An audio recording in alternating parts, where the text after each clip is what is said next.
Hi, Zambia 1, DR Congo 1. When you look at the bigger picture, maybe you would say good result. And I think if you were to script the group before it started, you would possibly say maybe a draw against Congo, a win against Tanzania, and whatever comes against Morocco. But we had to get there, and so 1 point out of a possible 3. Always, I keep saying this, that you must resist the temptation of only analyzing the result, but most importantly, analyze the performance. So in the bigger picture, yes, the result was okay, but then when you look at the performance, a few things come to mind. Let me start by maybe the obvious one. So there's this talk about the left side of our defense. Sometimes I think we make our analysis or our opinions based on history. Yes, there are a number of games where maybe Rodrigo Cabo didn't really cover himself in glory, but I think sometimes he gets more stick than he actually deserves. Yesterday's match, let's start with the goal that Zambia conceded. So Cedric Bakambu plays off Frankie Msonda's shoulder, escapes him, gets into the channel and whips in the cross. There's no way of faulting the left back for that, because I mean that wasn't his man. The man got in between on the shoulder of his centre back and then spinned off him. Then they made the cross and they score. But away from that, there was talk of how much Fashion Sakala tracked back to go and cover Rodrigo Cabo. But then, so Congolese were overloading that side of our defense in the first half. So you had Kalulu there, you had Bongoda, and also Gayo Kakuta going there. So basically, if Fashion did not track back, it was going to be a 3v1 in that situation, and there is no way one defender is going to mark 3 people. It doesn't work that way. And so whenever the fullback charges forward, the winger or the attacker on that side must track back, and Fashion was doing the basic of that. If anything, we actually needed the third person to be going in there of the 3 midfielders. Maybe say a Banda, for example, to go and make it a 3v3. But something interesting that you may want to look at.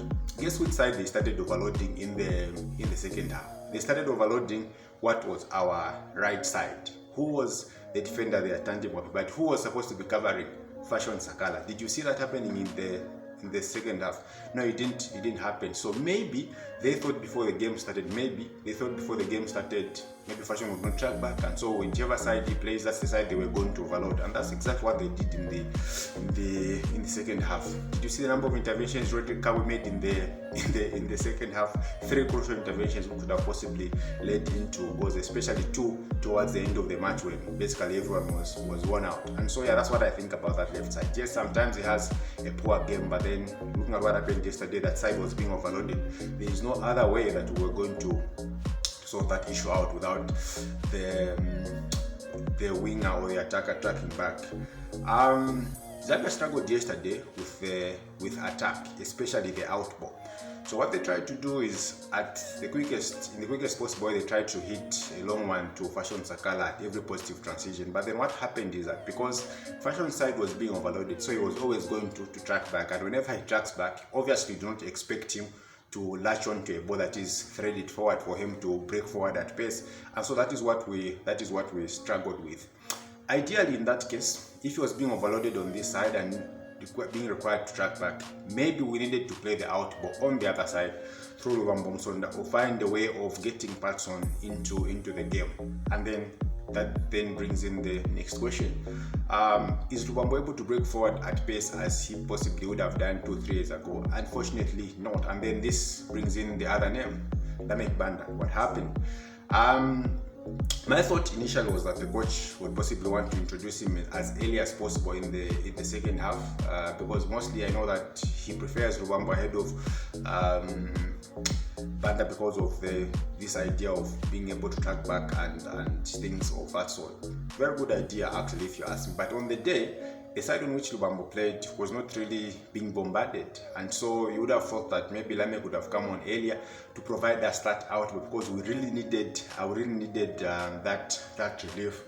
The most important thing that Zambia, I think, didn't do well yesterday it was not really about individuals. I think it was about the system. So the system itself did not provide us with a possibility of an outpour, and so it raises questions on our rest attack. What is rest attack? Rest attack is basically the attacking position that people pick when they are marking, when they are defending. So as soon as they defend, they're able to break forward. We did not have that kind of a rest attack yesterday. Number one.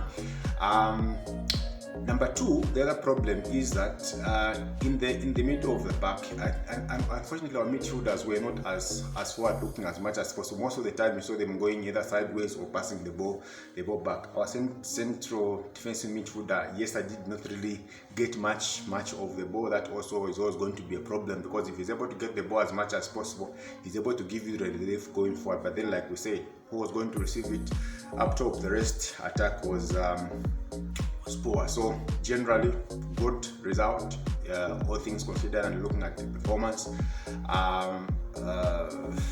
But then maybe we could do better in the following match, and that could be, have a better structure going forward, have a way in which we can have the output go forward, and then also take care of the overloads that possibly could be created. And by the way, that man, Stopidas, had an excellent game yesterday. So his positional sense was excellent. It was fantastic. You could see that he was struggling in some instances physically, but as far as his positional sense was concerned, excellent. Getting the ball out of the danger areas, excellent. So once more, not really the best of performances. Some few things that we could look at, like I've indicated, but most importantly, a good result. We basically have to give it our all against Tanzania, attack as much as possible, be more fluid going forward, have better patterns, then we'll see where it leads from there. But I still trust that if we're able to get a result against Tanzania, then definitely that sees us into the next round, regardless of the result in the last match, unless under very strange conditions. Thanks for joining me. I'd love to know what your opinion is. Bye.